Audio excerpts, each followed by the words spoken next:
The Confessional is brought to you by Locker Room, the groundbreaking fan engagement platform turning your physical touchpoints into digital access points. With a simple scan of QR codes or tap on NFC-enabled merchandise, your once anonymous followers become active members with verified fan IDs across your whole ecosystem. Connect fans globally through matchday rituals, vibrant communities, exclusive content and experiences, rewards, digital memories, and much more. Own the relationship, own the data, compound fan value, and unlock direct revenue streams from your biggest supporters.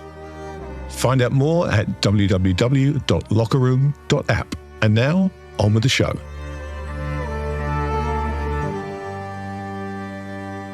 I'm Roger Mitchell, and this is The Confessional. We're really lucky we got with us today serial AI entrepreneur Tal Brown. He's originally from Israel, but now very much a Silicon Valley boy. Tal has advised several startups through fundraising, growth and exits, also in sportech, very importantly. Our own paths crossed when Al-Bakr invested in Zone 7, which was the company, one of my favourite companies, involved in injury prevention using predictive algorithms across big sport, NBA, NFL and soccer, the Premier League, etc., etc. Tal actually lived and studied in the UK. That's where he graduated at Warwick, where he got a first-class honours in computer systems and engineering. He then spent several years building cyber analysis products in Israel's intelligence corps. So to get a better idea, he is actually James Bond's Q. That gives us an idea of who Tal is. In the corporate world, seriously, Tal then spent over the next decade focusing on AI, machine learning, and everything that goes around those words now, in leadership roles at Salesforce and Oracle. He's currently got another startup, AI in the world of finance and tax, called Gambit Tax. We'll get into that. But above all, and this is the reason he's on The Confessional today, Tal is one of the most honourable and loyal people one could ever meet. It's a privilege if you get time to work with him. A proper man and a serious pro. Listeners will really enjoy this one. Tal Brown, welcome to The Confessional. Thank you, Roger. That was quite an introduction. I'm very grateful to be here and very grateful for the kind words, and also very grateful for our paths to have been crossed. Truly a pleasure. We'll get into all of that. I was just reflecting, Tal, that a Catholic bringing a Jew into The Confessional, when days gone by, they would have made me a cardinal for that, Tal. The irony is not lost on me. I think it's when you said, hey, I've got this new thing, I listened to an episode or two, and then I thought, oh, that's interesting. And then you said, come and join it. And I thought, that's great. I think the lines are good to be blurred in this world now between, Jews and everybody else. And it's great. It's great. I really look forward to this, Roger. And I've come this morning here in the Bay Area. I've got my American drip coffee, not an espresso, as probably you do. But I kind of woke up in the mindset of like, all right, let's for the first time ever for me, let's really confess. Perfect. I love that, Tal. Let's get right into it then. Question number one. For what and to whom do you need to ask forgiveness? I think it's a nuanced question for me, because in the way I was brought up and my personality, asking for forgiveness from people I've wronged and asking for forgiveness for people I've let down, those lines are blurry for me as just the way I am. So my tendency is to, I've let you down, I'm so sorry. Maybe not having done anything wrong in the moral or ethical sense. So I did try to think about this a little bit more clearly today. For me, the forgiveness, I think, around the business journey is really around people that who trusted in me and believed in me and kind of joined the journey that I put together for the Zone 7, and it didn't deliver the outcome that we wanted. Mostly our employees who, everybody joining a startup and is aware of the risk, but there's these moments where people come together as a team out of, a desire to succeed, but also a desire to work with you. And, you promise a great journey, but you also kind of want to promise and deliver a great outcome. And that was hard to come by at the end. So I'm sorry for that. And also I think, I think, you're married to somebody for 20 years. If you can't find a reason to ask forgiveness for something, then you're probably doing something wrong. So I think my wife also is somebody who sacrificed so much for our family and for my journey and for my career, and she's been incredible. So that's another person. I try to reflect on, did I really cross the line ethically with people and leave folks hurt along the way? And I'm proud to say that list is that list is not, it's not really there. I mean, my sense of integrity and morality is usually kind of beams out straight if I feel like there's a line crossed, and I fix it right away. I can vouch for that. I was thinking more on the idea that for various reasons, studying and then your career, you left Israel, and I guess you left some family behind. Did you leave parents behind, brothers and sisters? That's a very, very on point question. I spent my entire life as what you would call a third culture kid, which is growing up in multiple cultures. So I was born in Israel. When I was 3, we did a first kind of expat. People didn't call it relocation yet. We did an expat journey.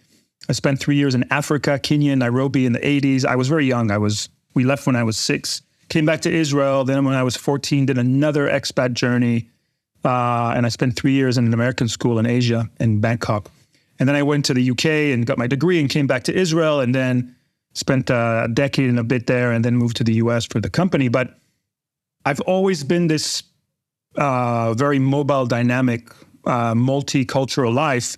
But having left Israel to build a company here in Silicon Valley it left my mom and my family behind. And that's certainly something it's very painful to raise your kids away from your grandkids and to be away from your parents. And I have a tremendously close relationship with my mom. So that's certainly something I ask forgiveness for.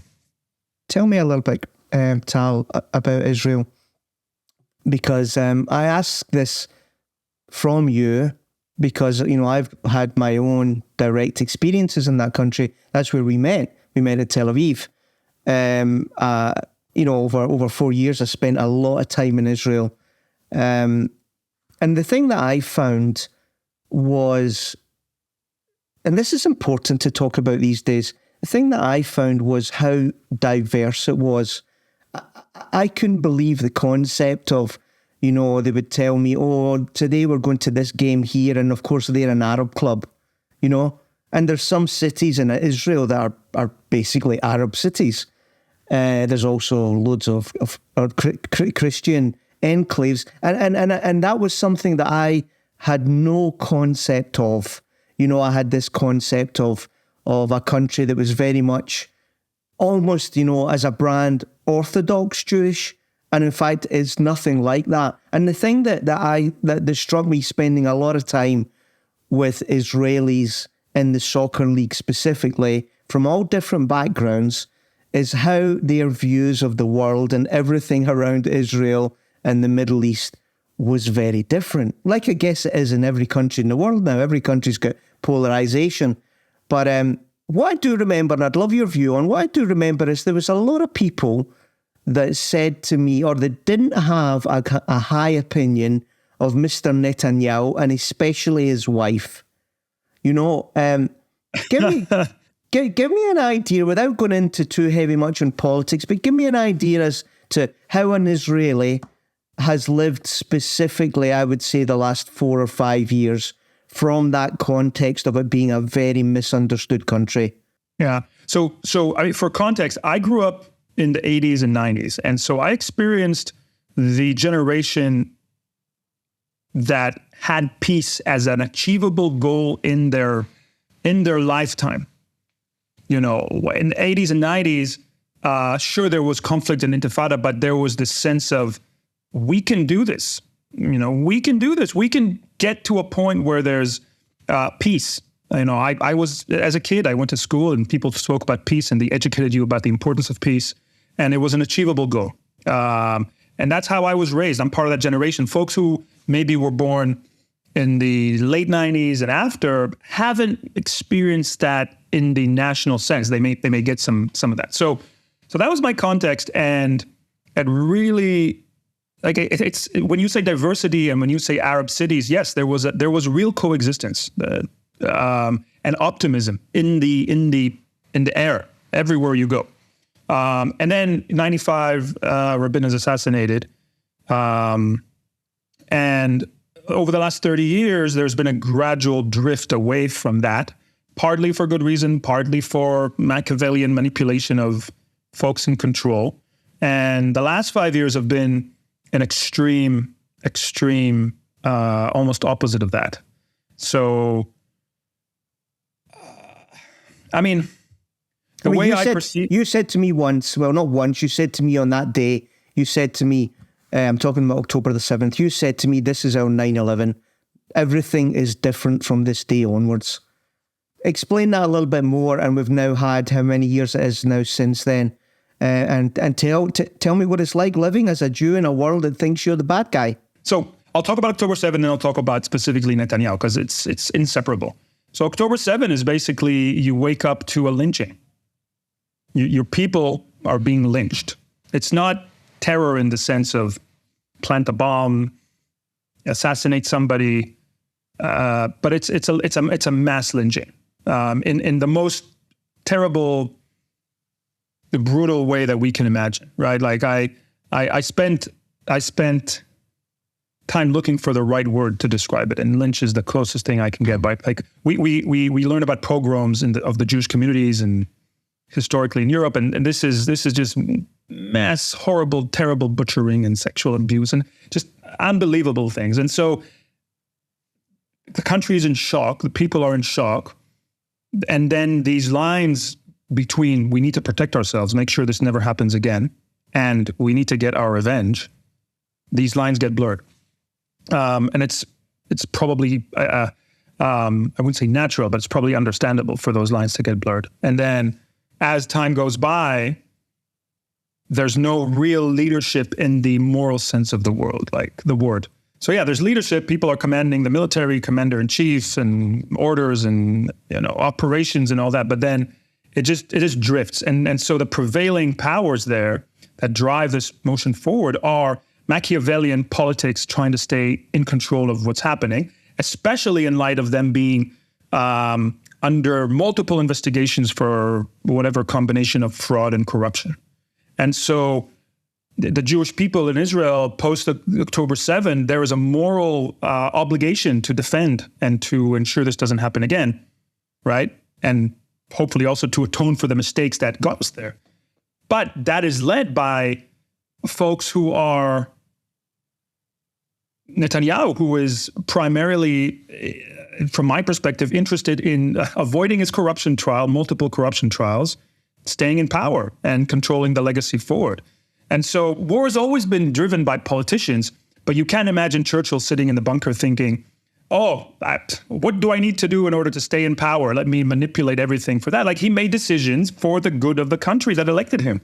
You think about Roosevelt, you think about Truman, you think about Abraham Lincoln, think about all these figures that were running a war to defend their people, but also with their people's best interest at their heart, with mistakes, of course, but that's not what's happening right now, in my opinion. And so Netanyahu's cynical Machiavellian character that manifested itself throughout his 20 years in control with countless little stories and corruption cases is now full steam. And folks talk about his age and him becoming in his 70s, more surrounded by different types of people who were good or try to be balances to him previously in his career. But the last 5 years have been absolutely terrible for my generation and for anybody who has this, how do we coexist? How do we live? How do we create prosperity? None of that is right now being prioritized. And tell me, you're the father of a beautiful young family.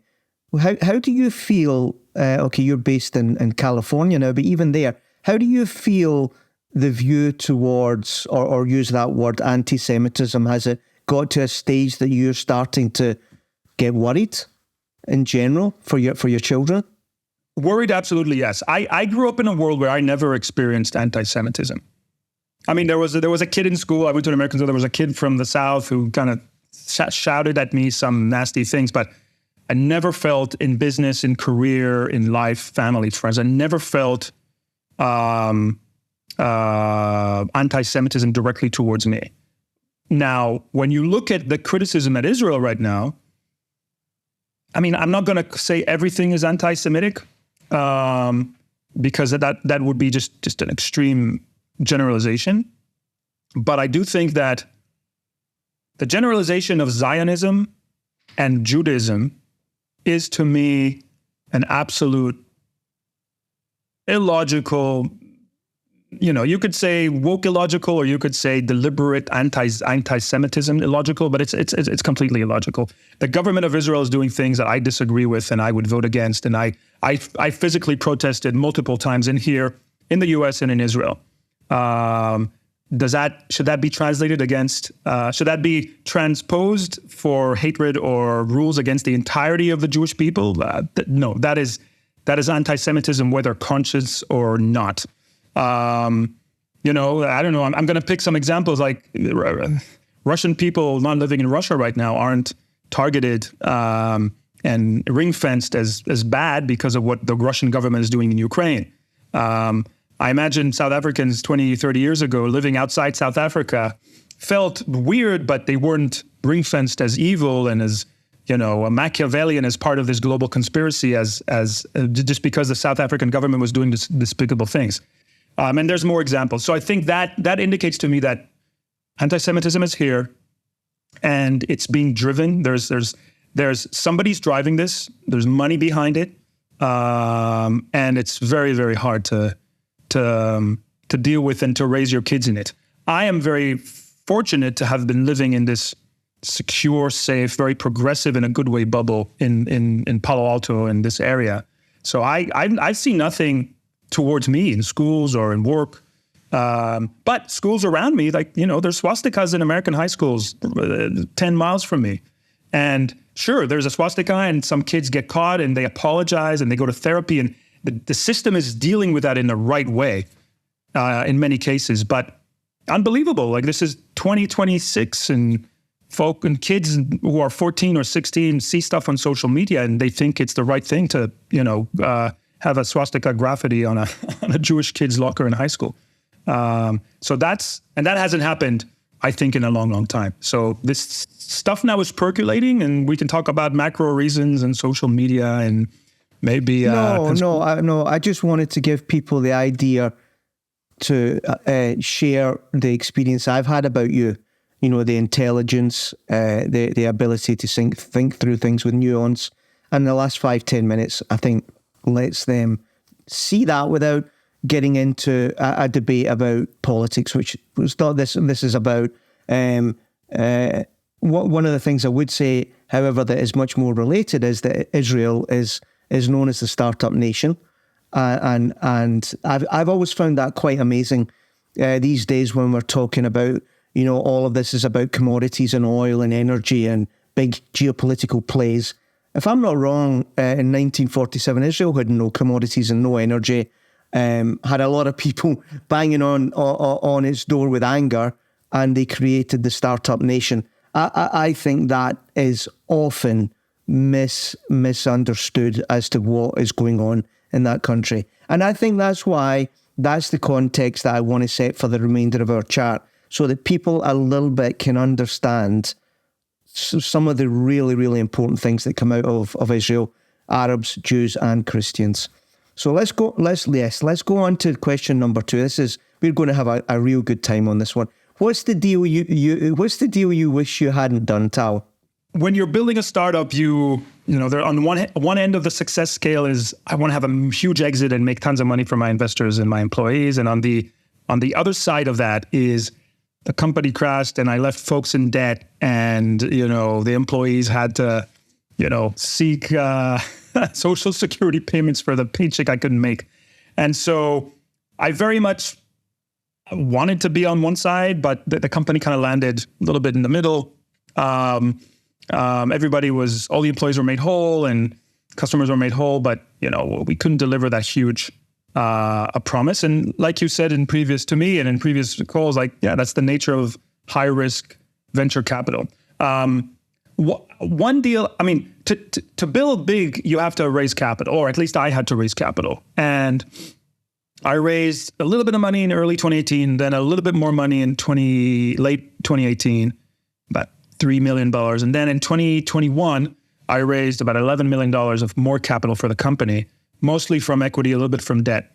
And again, this is a very optimistic time in the market. It's like, imagine walking into any pub in the UK and people buy you drinks for free. That's what it felt like in retrospect. And I think the deal I probably would not do is getting debt that early. We raised capital from a Series A venture capital firm, and then all these venture debt banks called me up and said, "Oh, we heard you raised money. We want to give you a line of credit." And I negotiated phenomenal terms. They were throwing money at us. You did. I was there. Yeah, and you did.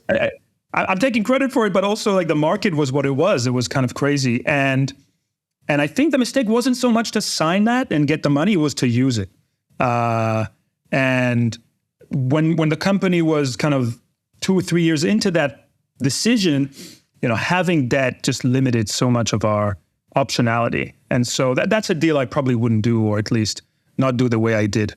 You take a line of credit and you kind of believe what people think about you or want to think about you around your cash flow. And then a couple of years later, you're like, oh, actually, this wasn't that much of a great idea. So I would probably not do that deal. Before we go into the specifics of Zone 7 and sportech and the product itself, I want to continue this line of what I call the waves of the capital markets. You alluded to there that in that period, it was go, scale. You couldn't do it quick enough. Everybody was throwing equity and debt at you. And then the market and VC changed. I'm going to ask you your comment on that and how you felt everybody behaved in that moment and whether it was a surprise. But in the context, Tal, of a moment where we see similar smells of the same thing happening possibly to private equity, where you've got people at BlackRock are gating redemptions. There's no exits around. The story seems very familiar to me. The PE situation today is a little bit like VC Redux of 2022.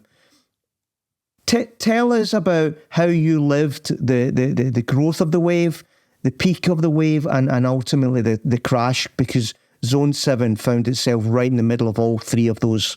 So we started very humble, 2 guys. We had, in a brief abbreviation, we can dive into Zone 7 in a bit. We had this algorithm that was able to do really well predicting when an athlete is about to burn themselves out and get an injury physically.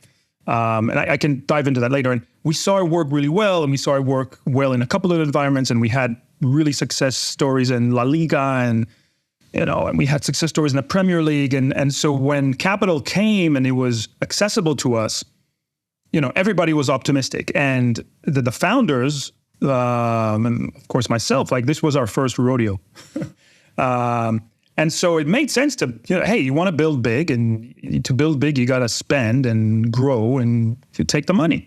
And again, like building a business in Silicon Valley is not like building a business anywhere else.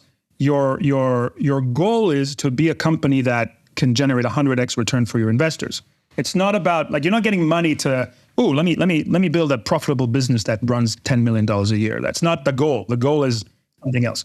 So when it was coming up, we really enjoyed it. And there was a lot of real capital and, I would say love from the world, investors and advisors and media. And so 21, 22, early 23 were good, happy years. We were building, we were growing the team, we were delivering product and innovation that almost every deal we made, or maybe every deal we made with, places like the NBA and NFL and Premier League, we were the first AI product they brought in. So it was a very special, very special thing to feel at the forefront of innovation. And then kind of like, I would say probably early 2023, you started to see signals of weirdness. SVB had its big drama. Silicon Valley Bank. Right. Silicon Valley Bank essentially again, I'm not a finance guy, but ran out of money and crashed. And on Thursday, shut down its bank. Run on the bank, good old-fashioned bank run. Right. And so Thursday, I was on a plane from London, and I was trying to move the money outside of the Silicon Valley bank account during a flight with Wi-Fi in United. Lovely. Going from London to San Francisco. No stress there at all. No stress. And then it crashed, and then they shut down the bank. And so, I don't know what percentage, 60 or 80% of startups and investors had their money in the bank, couldn't move it. I know of people who moved tens of millions of dollars into their personal account because they didn't have another business account to move it into. And then everybody is stressed out. And then on Sunday night, the government says, okay, we're going to bail everybody out. So that kind of triggered this thing that ended up with everybody becoming tighter. I didn't lose money over it because the government stepped in and everybody was made whole. But that was like the beginning of probably the visible trend. And then what happened was from a startup perspective, the fundability of the next chunk of capital you have to bring in became harder and harder. And so, you raise money in 2021, 2022, and your goals are here because that's what everybody tells you need to get the next round. And then over time, that goes double and triple. So you're not really wired to be like, it's kind of like running a marathon. And then when you're on kilometer 35, somebody says, ooh, we just added another 40 kilometers to your marathon. Try and be okay with it. So that's what it felt like from the inside. And also existing investors who said, yeah, we're going to back you up. We believe in this. They also had somewhat of a reevaluation of their entire portfolios. Let me throw in question 3 here at this point, because I do want to ask this a little bit. Question 3 is, who is the person you wish you'd never met? I'm not asking for a name here, but were there some people in that period that badly let you down as humans? Yeah, I think there's two answers to that. Okay, so first off, again, I'm going to connect this to a personal thing. Like, you raise kids, and they're going to meet bad actors in their life. They're going to meet Machiavellian corporate assholes, whether they work in a coffee shop or they work in corporate whatever.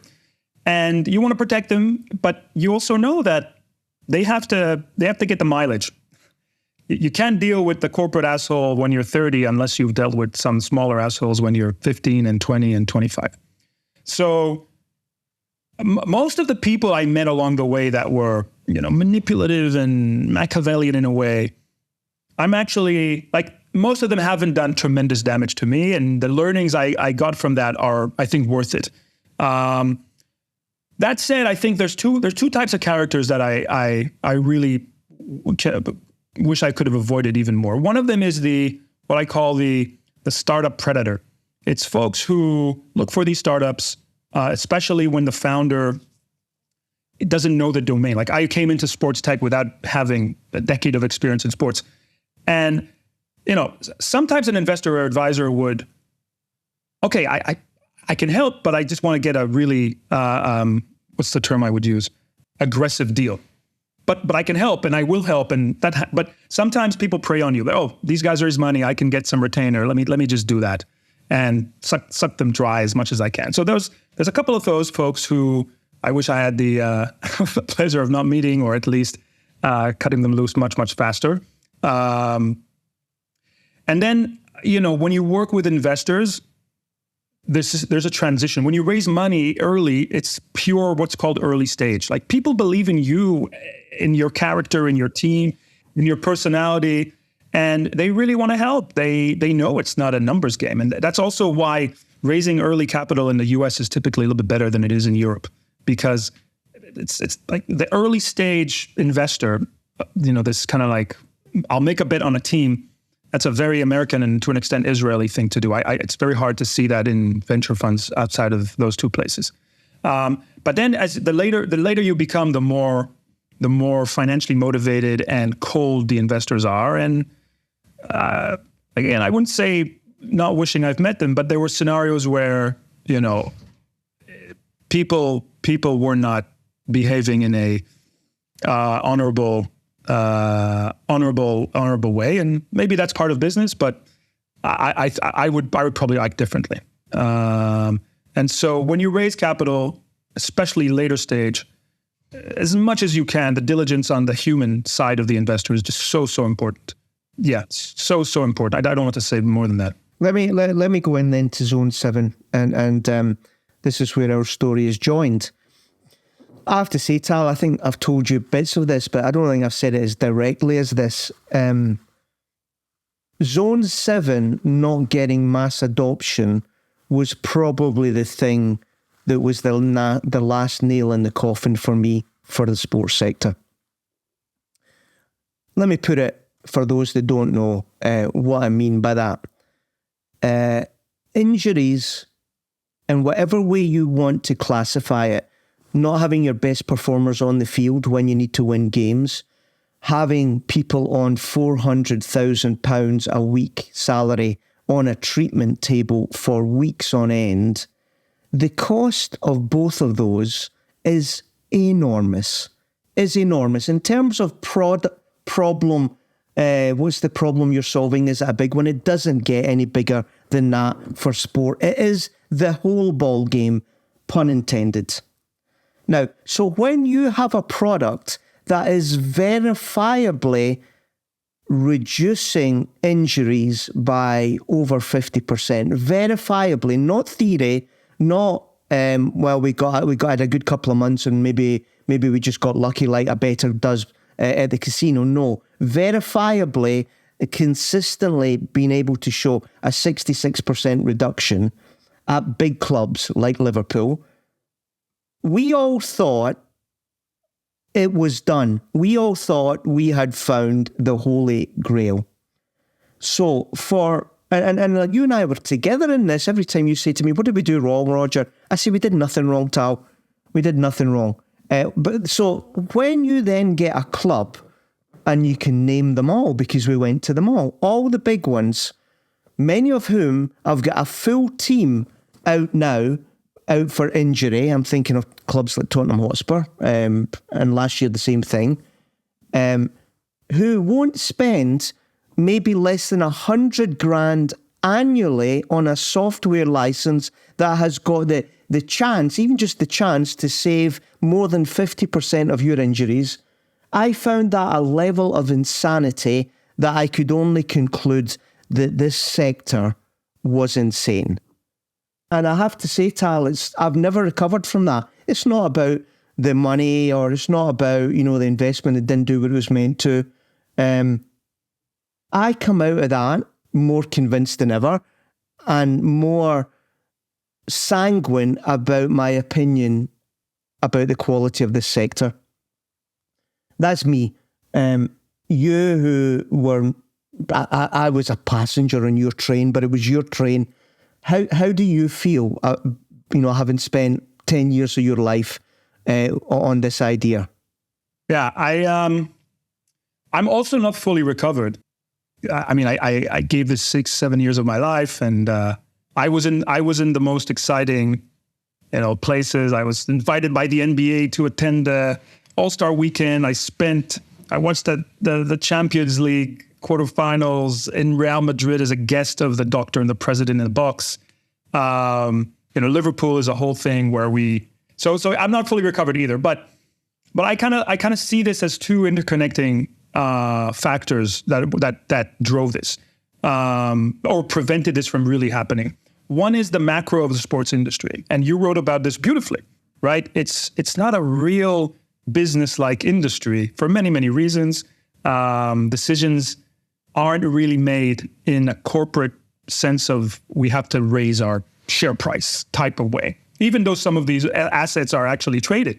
But at the end of the day, this is a weird industry, and it doesn't follow the same rules. If players would have been airplanes for British Airways or United, and decisions would have to be made to create continuous availability of expensive assets that generate revenue, then this entire thing would be different. So the macro of sports, I'll let people read your wonderful book, which explains it better than I could. The reality of the product and the organization, that's where I saw more insanity. So Basically, the product was able to analyze information about every player's state of health. Like, did they run and jump and lift weights and sleep and have a history of injuries? We got that data from all these wearables and medical devices and gym records, and we had it, and we could aggregate it and create these algorithms that said it's a Tuesday and the team is playing on Saturday, and if this player keeps on doing their usual Tuesday, Wednesday, Thursday, Friday routine, they're a high risk of injury because of whatever. Let's say overexposure to sprinting or overexposure to cutting from right to left. What you need to do is just tweak a couple of things. Do more of this drill, less of that drill, maybe a bit of rest, maybe not rest, maybe more, whatever. And we put that in readable form in front of the decision makers. And we also put in front of them successful, as you say, verification studies. Like Liverpool used this and they did really well. Getafe in La Liga had 3 seasons of having the least amount of injuries in the history of La Liga, and more examples. And the organizations were not really able to accept this into their workflows. And it's not necessarily, I don't think it's because people aren't intelligent. It's because the organizations are wired to retain power, to prioritize politics, and to avoid building a long-lasting organizational memory and apparatus, right? Somebody comes into a big team and they rip out technology and they bring in their own data people and the whole thing goes to shit. Some coach becomes nominated, and if he doesn't believe in data, then nothing anybody can say will influence him to change anything in his routine. Liverpool's a great example. Some decisions in the club were made by data and they did phenomenally well. And some other decisions, mostly around player health, were just run in a different process. And so I kind of left that journey thinking, okay, this is not corporate logical environment. And I kind of decided I'm not staying as a data guy building data products. I'm not staying in the industry where decisions are made that way. It's just really, really hard. Some sport tech companies are doing really well, but they're mostly around the creation of what's called a system of record, right? Like, let's keep your records and let's make sure everything is saved and you can visualize it in any way you want. But I haven't seen in the space of human performance and decisions on health and training, I'm not seeing a future where, AI can do well. And also, mind you, this is before the age of ChatGPT and LLMs. So this is before everybody went to ChatGPT and said, summarize this meeting and tell me what Roger really means and what are the trends you're seeing right now in the market. We were the first AI tool that folks brought into their workflow. This begs a question, Tal. And it's a little bit, one of the other questions. It's almost the reverse of one of the other questions. Were we too early with Zone 7? If we had Zone 7 with the context today where AI is everything, everybody's getting laid off, it can do everything so much better, you don't need humans. Do you think we would have had an easier time with those clubs? I think yes and no. Like, yes, because the average user that Zone 7 would have today, so some combination of strength and conditioning coach, performance analyst, maybe a doctor of a team, maybe the head coach, they've had probably 2 years of mileage experimenting with some sort of ChatGPT tool. Maybe not extensively, but a little bit. So the overall distrust in AI is much lower today. So were we too early? Probably. From that perspective, yes. However, the fundamental macro environment and organizational dynamics inside a sports team haven't really changed, right? No, they haven't. Same people are there. Same people are there. Same people are there. They're driven by the same managers, and they're asked to deliver the same, let's say, organizational goals, which is, don't make sure I'm not embarrassed in front of the press. And when I show up, you said this to me once, when I show up to the game in my limousine and my beautiful girlfriend and I have champagne in the box, make that not embarrassing for me. Again, I'm being cynical, but was I over cynical to you, Tal, over those 3-4 years? You were right in so many ways, and I was blinded by a lot of the sports shininess, right? Like, it was kind of like, I remember we had the article about Liverpool, Yeah. Using Telegraph. the tool and doing really well in the Telegraph. And I felt like I'm getting an Academy Award, right? Like, oh, this is what, I don't know, this is what Mel Gibson felt when he did Braveheart and whatever. Note the Scottish reference there, Roger. And you were saying to me, Tal, this is great, but the industry is different. And so it took me longer than I wish I would to recognize that you weren't just being cynical and sarcastic, you were just calling it right. And some adjustments I wish I'd made earlier. I mean, we had throughout the journey, we had these opportunities to pivot or to add substantial work outside of sports. And every time we were about to pull the trigger on something massive, something good happened in sports, like Liverpool came in and then the NBA. And so we never really went full power into health for doctors and nurses and factory workers. Or the military. Remember the military stuff? Or the military, yeah. Right, so listen, question 4. By the way, people in our sector, in the sports sector, in sport tech, investing in sport tech, people that think sport is an asset class, replay those last 15 minutes regularly to remember what you're actually dealing with in this industry. This isn't cynical old Roger. This is the way it is. This is the way it is. Question 4. What trend do you think you missed or were late for in life? You've touched on some things, but make it about how you could have used your outlier elite skills, I would say probably 10 years ahead of anybody else in AI. What trend do you think you maybe missed? Should you have stayed at Oracle? No, I shouldn't have stayed at Oracle or Salesforce. When I left Salesforce, so I spent 5 years at Salesforce from 2012 to 2017, and I was the product leader for the first AI, we called it data mining at the time, team in the company. And that was a phenomenal experience, kind of colliding innovation into a big corporate culture, and it was a wonderful company. And when I left, I knew, and I had this burn to be an entrepreneur. And I went and built this company, Zone 7. And I think, and we were maybe a decade ahead of a lot of other folks. I don't regret it, but I think probably staying in a more corporate standard domain would probably be a little bit more. I think that would be a better decision retrospectively. I think I missed the train of like AI being commercialized in the more standard or the more mainstream verticals. I think that's the case. I think if you'd stayed there and known how you are in terms of vision, you would have tapped somebody in the shoulder at Oracle or Salesforce and said, why don't we do this? Why don't we create OpenAI? Why don't we create Gemini? Why don't we create Claude? I think I would have certainly gone into a startup journey, but I think picking this domain to do it was, look,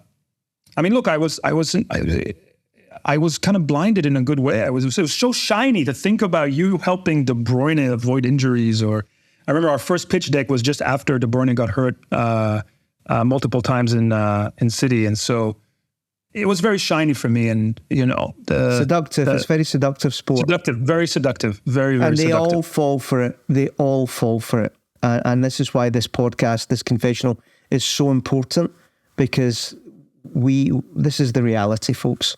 But I do a lot of calls with early entrepreneurs in their early journey in the sports industry. And what I typically say is, look, you are having two parts of your brain fight right now.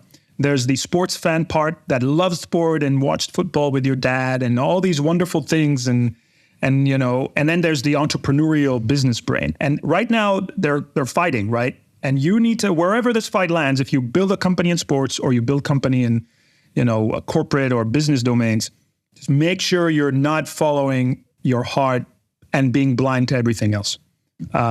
Because that's kind of what sports does to you, right? It's kind of like, oh yeah, do I want to be in the most shiny logos on the planet and be there? Yeah, sure I do. But is that a good business decision for your future? Sometimes it is, sometimes it isn't. Let's go on to question 5 now. What sliding door were you just in time for? And obviously I'm referring to what you're doing now, which is great vision. But to explain a little bit, what is the sliding door, if it is this thing you're doing now, that you're just in time for? I was actually thinking earlier in my career, I was doing enterprise software sales at Oracle. And then a friend's startup got acquired by Salesforce, and they called me up and they said, "Hey, Tal, it's just 4 of us. They just bought the team. They want us to hire a product manager. Do you know what that is?" And I said, "Yeah, I know what that is.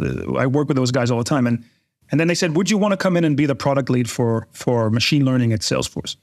And that was a phenomenal sliding door. And I said yes immediately. And that was a very, very lucky, because this whole thing of machine learning and product management, 2 very new disciplines in tech relatively, was just rising. And I was there just in time for that ride, which was phenomenal. What's happening right now in my life is that I'm seeing AI disrupt analog or paper style industries extremely. And you don't really have to build a lot of software for it to help workflows in a tax accounting firm be faster. It's partly about software, but it's also partly about thinking about it differently and applying these commercially available tools.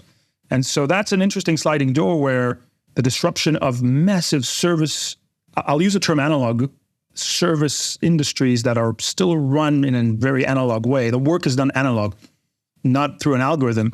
There's a huge opportunity to disrupt that. And so that's kind of what I'm doing right now. We looked at a bunch of industries that are, number 1, run through human expertise and not yet fully automated. Number 2, are very, very fragmented. And number 3, don't require building a ton of software for, because there's a lot of great tools off the shelf that you can build and operationalize. So that's what I'm doing right now in the tax space. Specifically in the US, people who haven't lived here don't really know this, but every US person needs to file their taxes with the government. You have to file. Like, it's illegal not to file. And if you've got a bit of complexity, maybe a payslip and maybe some consulting income, and maybe you're renting, you've got a property and you're getting rent, maybe you're selling some stock, you have to report all that stuff and you owe taxes on it throughout the year. And it's really, really, really stressful. And so I really like that idea of helping get through that piece of stress for so many people. Think about it, Roger. There's almost 200 million personal tax returns filed every year in the US. So let me understand, if I understand correctly, you've got a product that people have to do a tax return. Today they do it through some version of an accountant, and most of them will probably be mom and pop little accountancy firms, not too big, very fragmented. So your play, I guess, backed by some version of an investor or private equity or something like that, is to buy all of these, put them into one organization, streamline a systematic way of doing these tax returns. Most of them will not be complex, so they just need a process. AI can do the process. So you've got synergies, and because you probably upsell them different things as well, and you've got cost efficiencies. That's right, yeah? That's where you are. Yes. The only caveat I would add is you don't necessarily have to replace the whole process with AI on day one. You can, over several years perhaps, even just improve efficiencies by 20% and then 20% and then 50%. And over time, you want to build the 10x more efficient shop. Demand is absolutely there. It's not going anywhere. I don't believe that folks will use ChatGPT for personal taxes once they're in some sort of financial complexity, like somebody in their 40s and 50s and they've got portfolios and assets and whatever. And so, yeah, that's pretty much that. And it's more of a PE play, classically, but it's being funded by investors that I know from the venture capital world. And it's 2 of us, both of us are ex-found or multiple exit founders. And yeah, that's what we're doing. But so listen, people on this podcast are being bombarded these days by articles saying, Amazon sacked 18,000, Oracle sacked 30,000. In a year's time, entry-level and mid-level management consultants have got no job. Paralegals have got no job. You are actually somebody in the middle of a lot of this. And you're somebody that you're my go-to person on AI and everything, and always have been. What's the reality, Tal? What are we going to see as an industry, as an economy, as a global economy? Are we in the next 12 months going to have mass white-collar layoffs, or is this the usual, it will create more new jobs and some people be winners and some people be losers? Which is the more optimistic version? Look, first off, I'll say this. I'm terrified. Not about this startup, but about the future. What should I recommend my kids go to school to learn? I was told go study engineering, no question asked. It's a no-brainer. And what should they do? I don't know. So it is terrifying. Number two is it's harder now for me than ever in my life to try and discern what real is and what bullshit is. It's hard. It's just harder than ever, right? Like, who can you trust really to tell you the truth? I don't know, New York Times or The Guardian or X, right? You open up LinkedIn and as you scroll, everybody's doing these, I just got the $5 million revenue in 2 months by using Claude, and here's my Claude playbook. And so it's really hard to discern the truth or to see what the facts are because the amount of bullshit is just incredible. I don't know. I feel a little bit reluctant to predict things because it's just, it's so volatile right now. My sense internally is that I don't think that the economy will go from 95% employment to 75. I don't think that's going to happen. I think there will be a morphing of the economy. And skill sets will need to be acquired by folks to deploy all these new tools. I think the gig economy will rise as well. So, yes, tech companies will lay off, and then I think they'll probably rehire in a couple of years after. But these people will find ways to generate income because these tools are really, really helpful to find a side gig, quote unquote. But I think it's extremely unstable. I've never experienced a time in my life where, let's say I was born 1980, so 80s and 90s and 2000s, and I lived through the 2001-2 crash and 2008 crash. Never felt like 5 years down, I have no idea what's coming. I've never felt that, and that's what I'm feeling right now. But then you look around, and I know real people around me, like my wife. She's putting together a new business using tools that cost her $20 a month. And so it really is morphing. Plus, the government, especially here, but probably everywhere, they have a track record of not letting a ton of people become very poor. So if nothing else, I think they'll pull the levers they need to make sure that there's sustainable well-being across the board. Okay, well, you mentioned a little bit about your kids. Here's an important question. One of our, Dan Porter, who you met at Como from Overtime, the basketball league, he posted something today which was similar to something I posted a couple of weeks ago, a month ago, about self-education, homeschooling, tutoring, all of that. My question to you is very simple. Will you be advising your children to go to university or spend those 3 years learning those tools and doing free courses that are offered from Stanford and Harvard? It's a good question. Generally speaking, I think when we hit that point in probably 5-6 years, my gut is that there will be so much you can do outside of university, and applying to a job will be more about your portfolio of work than your pedigree. That's what I'm sensing we're getting to. However, some kids actually need structure in their formative years. And for some kids, formative years could be also in their early 20s. They need structure to make progress. So on a case-by-case basis, for some, it might be good, right? It might be good to be in a structured academic environment. You got to do this today. You got to do that today. I mean, there's a real rise in the awareness to, I'm taking us on a tangent, to what's called neurodivergency, right? Kids with ADHD or adults with ADHD like me. It's just one of many examples of, different tools might be needed for this specific kid to develop fully. Or maybe that their pace of development is different. Some kids mature at 17, some kids are intellectually mature at 24. So case by case, yes, but I think the power of self-learning is absolutely there. what I don't know how to address, though, and I haven't read what Dan said, is kids develop. You need to develop with other people around you as well. It's part of it, right? It's a real part of it. Like one of the worrying things to me is like, I've got a son, he's 9, and I read all these things. Scott Galloway talks about it a lot. Kids don't go to clubs and dance because if they dance badly, it's going to get filmed and they'll be embarrassed for life. And they don't hit on girls. They don't try to pull a girl in a pub because it's embarrassing. What if she says no?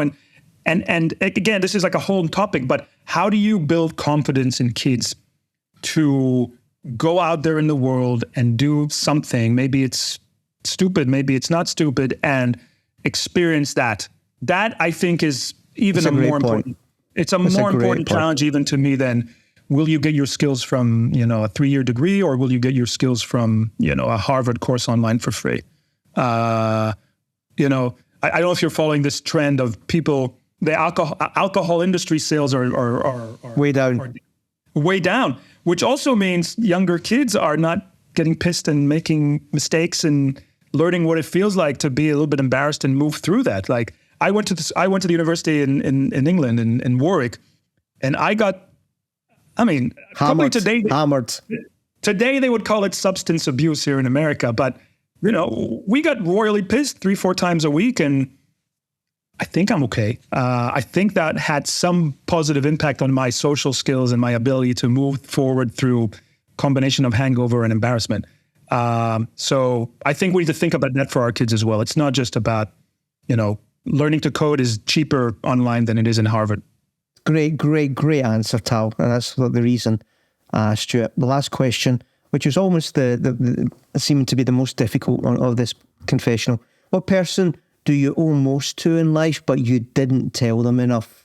I think that's a very, very powerful question. I want to say my granddad. My granddad was a incredibly powerful and influential figure in my life. We grew up in very close proximity. He was born he was the first baby in one of the first kibbutzes in Israel. And when he graduated from school, he joined the British Army and he fought the Nazis in Italy. Jeez.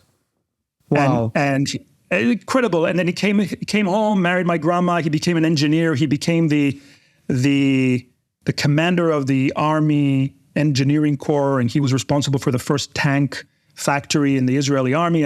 And he was this incredibly modest and high integrity and loving person in my life. And in a way that was a really, really powerful influence on me, because other folks in my childhood were not as clearly positive male on that. And we had a really close relationship. When he was 65 and he retired, he decided he's going to create a workshop and teach retired people about PCs. And so he bought 5 PCs, and that's how I became aware of computers. I was his little workshop apprentice. Wow. And we were very close, but he was hugely influential, and he had the highest integrity of almost anyone I know. So yeah, he's a very special person in my life. That's fantastic, and I can see that completely. That you're a little carbon copy of that. I can see that completely. So he would have been pre-war. That would have been part of the British Empire where he was growing up. He was born in Israel territory to the British Mandate. And the mandate I think he enlisted in 42 or 43. It was still a British mandate, and they created what was called the Jewish Brigade, which was not a lot of people know about this, but during the mandate, the British recruited I think a few thousand Israeli-born Jewish folks, created the British Brigade, the Jewish Brigade in the British Army, deployed them mostly in Italy in the front in Siena. They had some battles, not a ton, because I think the British didn't want Jewish. They didn't fight directly the Nazis. They fought the Italians. And then when the war was kind of wrapping up, they were deployed across Europe. And what they did was they helped a lot of Jews who survived the camps find their way to Israel. They basically stole weapons and smuggled survivors into Israel as part of their British army. What a story. It's a story. Like read about the Jewish Brigade. It's incredible. So he was there. So I grew up listening to those stories and understanding that's my heritage. Tal, that's a great story and a great way to end. This has been everything that I hoped it would be. I hope it has been for you as well. I was really looking forward to this show and I thought you would enjoy it. It's been absolutely fantastic, Tal Brown. Thank you for coming on The Confessional. Thanks, Roger. Thank you also for being a good friend and a partner in this crazy journey. And I look forward to do more things in the future. 100% we will do that, Tal, for sure. Take care.